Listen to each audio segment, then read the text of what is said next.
اگر کسی شخص نے روزے نہیں رکھے، چاہے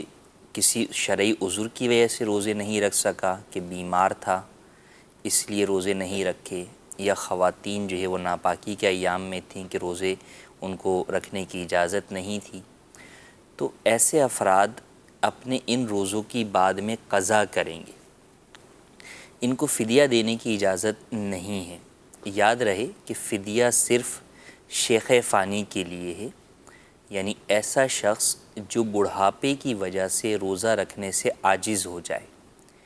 روزہ رکھنے کی اس میں طاقت بڑھاپے کی وجہ سے نہ ہو، نہ ابھی نہ آئندہ کبھی، نہ سردی میں روزہ رکھ سکتا ہو نہ گرمی میں، نہ لگاتار روزے رکھ سکتا ہو نہ چھوڑ چھوڑ کے رکھ سکتا ہو، کسی بھی طرح الغرض وہ روزہ رکھنے پر قادر نہیں ہے، اور یہ جو کیفیت اس کی ہے کسی مرض کی وجہ سے نہیں بلکہ بڑھاپے کی وجہ سے ہے، تو ایسے شخص کے لیے حکم یہ ہوتا ہے کہ وہ اپنے روزوں کا فدیہ ادا کرے، کہ ایک روزے کے بدلے میں ایک صدقہ فطر کی رقم جو ہے وہ مستحق زکوٰۃ کو ادا کرے۔ لیکن اس بوڑھے شخص کے علاوہ کوئی بھی شخص ہو، چاہے وہ عارضی مریض ہو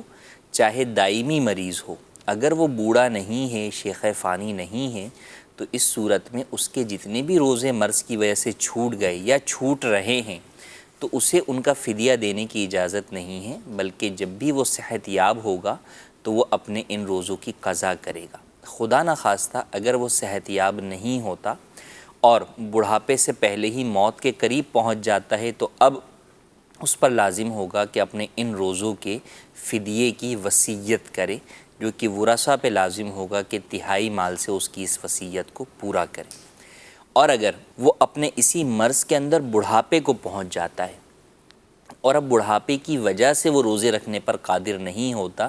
تو پھر اس عمر میں جا کر اسے اجازت ہوگی کہ وہ اپنے پچھلے ان تمام روزوں کا فدیہ ادا کر سکتا ہے۔ لیکن جب تک وہ بڑھاپے کی عمر کو نہیں پہنچتا اور شیخ فانی نہیں بن جاتا، اس وقت تک اس کے لیے حکم یہی ہوگا کہ جب بھی صحت یاب ہو تو وہ اپنے ان روزوں کی قضا کرے۔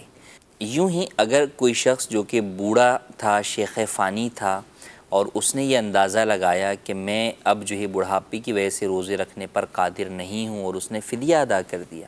لیکن بعد میں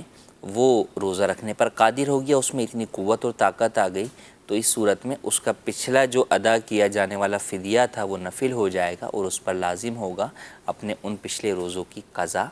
ادا کرے۔